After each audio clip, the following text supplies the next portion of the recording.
오늘 본문은 유다의 잔류민들이 예레미야에게 나와 진로 결정을 위하여 여호와의 예언을 요청하였습니다. 예레미야는 여호와께서 애굽 이주를 금지하시고 유다 본토에 거주할 것을 명령하셨음을 전달하였습니다. 1절을 보면 예레미야가 모든 백성에게 그들의 하나님 여호와의 말씀 곧 그들의 하나님 여호와께서 자기를 보내사 그들에게 이르신 이 모든 말씀을 말하기를 마치니. 한글 성경은 여호와의 말씀이라고 번역하였지만 원어를 직역하게 되면 여호와의 모든 말씀이라고 되어져 있습니다. 예레미야는 이미 하나님께 받은 예언을 하나도 빠짐없이 전하겠다라고 말했던 것처럼 그대로 그 하나님의 말씀을 전하였습니다. 그러나 하나님의 예언을 들은 그들은 약속과 다르게 예언을 인정하지 않고 잘못된 말씀이라고 거부하고 있습니다.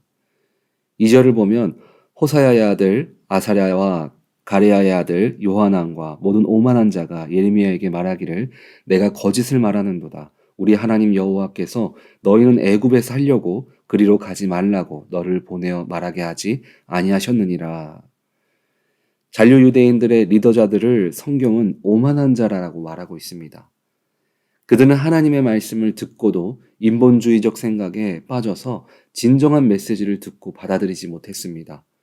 특별히 요하나는 바벨론의 총독으로 세운 그달랴가 죽으면서 잔류민들을 구하는 모습을 보면 겉으로는 분별력을 가진 사람으로 보여집니다. 하지만 말씀을 붙들고 서야 하는 이때 그는 믿음보다 세상적 관점에서 문제를 대하는 모습을 우리는 볼 수 있습니다. 오늘 오만한 자라고 표현된 사람들은 예레미야에게 모순된 행동을 하게 됩니다. 첫 번째는 예레미야를 거짓된 선지자로 매도하고 있습니다. 그리고 두 번째는 그들은 분명 좋은 말이나 나쁜 말이나 모두 듣겠다고 무조건적인 순종을 선포했었습니다. 하지만 결과에 대한 그들의 행동은 그렇지 못했습니다.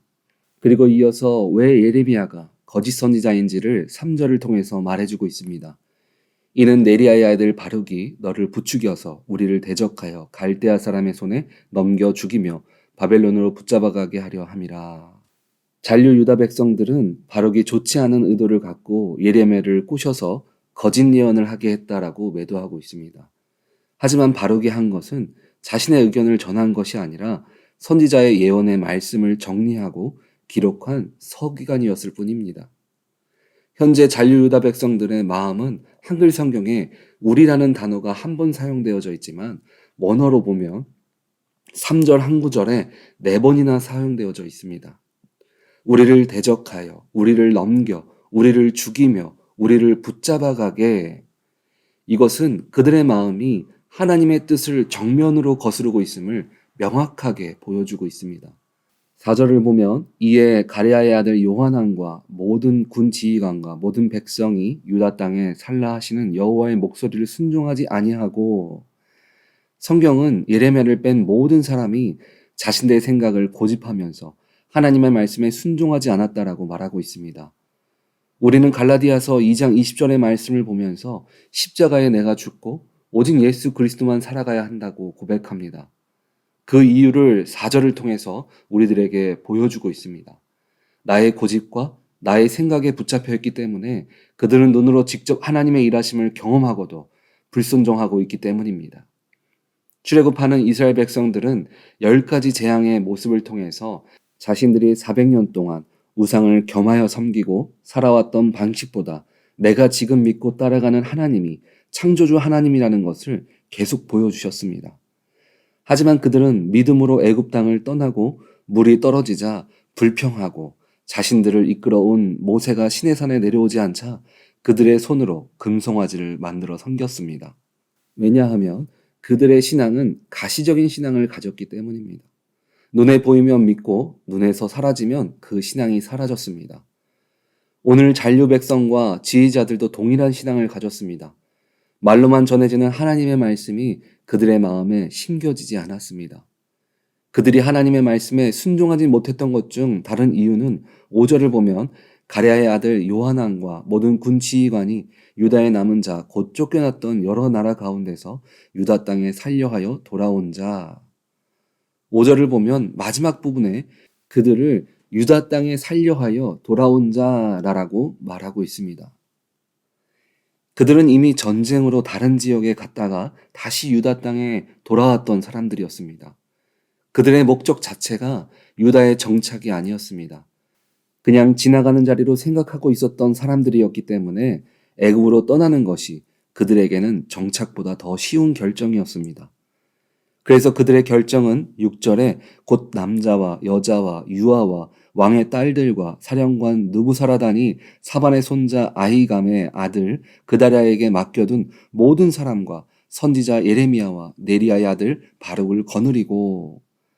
그런데 이상한 점은 예레미야와 바룩은 거짓 선지자라고 말하면서 애굽 땅에 갈 때 그들과 함께 갔습니다.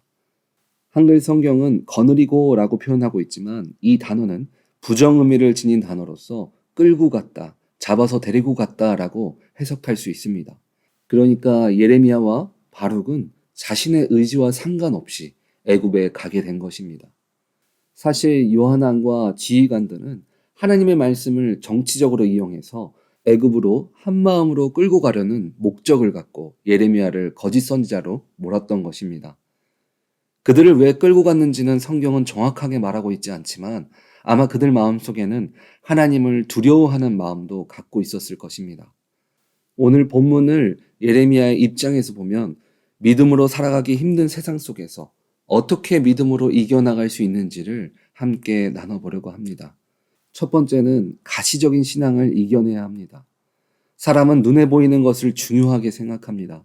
그리고 눈으로 본 것을 진리로 생각하고 믿게 됩니다. 그런데 고린도후서 4장 18절을 보니까 믿음에 사는 삶을 이렇게 말하고 있습니다.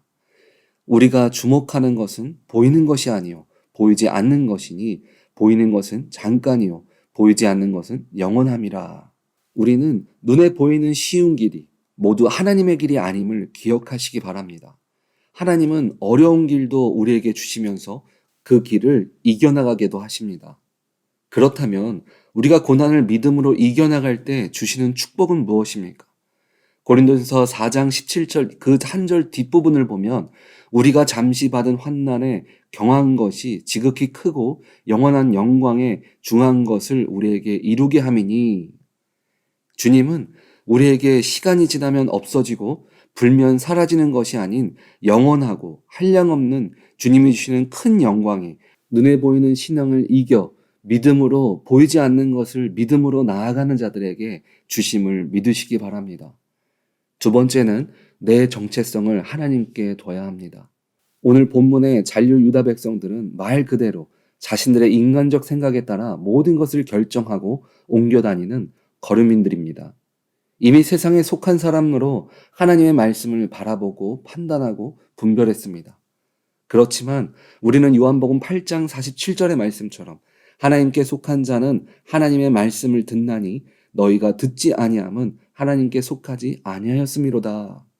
세상을 이기는 방법은 주님의 말씀을 따라 살아가는 것밖에는 없습니다. 사람의 소리를 의지하고 주어진 환경을 의지했을 때 그들은 하나님의 소리를 듣지 못했고 인정하지 못했습니다. 하지만 우리의 정체성이 늘 주님께 속한 자가 되어져 있다면 비록 우리가 환난 가운데 있을지라도 세상의 선택 가운데 있을지라도 우리는 능히 세상을 이기는 믿음의 삶을 살아갈 수 있습니다. 여러분들은 믿는 자로 세상 가운데 무엇을 붙들며 나가고 계십니까? 세상 사람들과 동일하게 보여지는 겉모습뿐인 신앙생활을 하고 계십니까? 아니면 속사람까지도 주님을 믿고 따르는 믿는 자의 삶을 살아가고 계십니까? 우리 오렌지 한인교회 성도님들은 모두 보이는 신앙을 내려놓고 나의 정체성이 오직 주님의 자녀임을 기억하며 따라감으로 늘 세상을 이겨나아가는 복된 주님의 자녀가 되시기를 주님의 이름으로 축원드립니다. 아멘.